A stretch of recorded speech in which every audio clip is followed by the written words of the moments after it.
അട്ടപ്പാടി വനത്തിൽ പരിശോധനയ്ക്ക് പോയി വനത്തിൽ കുടുങ്ങിയ പോലീസ് സംഘം തിരിച്ചെത്തി. അഗളി ഡിവൈഎസ്പിയുടെ നേതൃത്വത്തിലുള്ള 15-അംഗ സംഘമാണ് വനം വകുപ്പിന്റെ സഹായത്തോടെ തിരിച്ചെത്തിയത്. ഉൾവനത്തിനുള്ളിലെ കഞ്ചാവ് തോട്ടം നശിപ്പിച്ച് തിരിച്ചിറങ്ങുന്നതിനിടെയാണ് പോലീസ് സംഘം വഴിതെറ്റി കാട്ടിൽ അകപ്പെട്ടത്. ഇന്നലെ രാവിലെയാണ് അട്ടപ്പാടി ഡിവൈഎസ്പി എസ് ജയകൃഷ്ണന്റെ നേതൃത്വത്തിൽ പുതൂർ സ്റ്റേഷനിൽ നിന്നുള്ള പോലീസുകാർ ഉൾപ്പെട്ട 15-അംഗ സംഘം അട്ടപ്പാടി വനത്തിൽ പരിശോധനയ്ക്ക് പോയത്. ഉൾവനത്തിൽ കഞ്ചാവ് കൃഷി വ്യാപകമാണെന്ന രഹസ്യ വിവരത്തെ തുടർന്നായിരുന്നു പരിശോധന.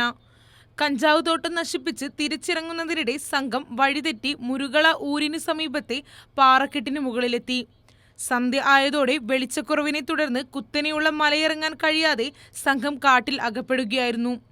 തുടർന്ന് രാത്രി തന്നെ സംഘത്തെ തിരിച്ചെത്തിക്കാനുള്ള ശ്രമങ്ങൾ ആരംഭിച്ചു. തുടർന്ന് മണ്ണാർക്കാട്, അട്ടപ്പാടി എന്നിവിടങ്ങളിലെ വനം വകുപ്പ് RRT സംഘത്തിന്റെ സഹായത്തോടെ വനത്തിൽ കുടുങ്ങിയവരെ ഇന്ന് രാവിലെ 7 മണിയോടെ പുറത്തെത്തിക്കുകയായിരുന്നു. കാട്ടാനടക്കം വന്യമൃഗങ്ങളുടെ സാന്നിധ്യം ഉണ്ടായിരുന്നിടത്താണ് കുടുങ്ങിയതെന്നും ഉൾവനത്തിലെ കഞ്ചാവ് കൃഷി കണ്ടെത്തി നശിപ്പിച്ചതായും തിരികെ എത്തിയ പോലീസ് സംഘം അറിയിച്ചു.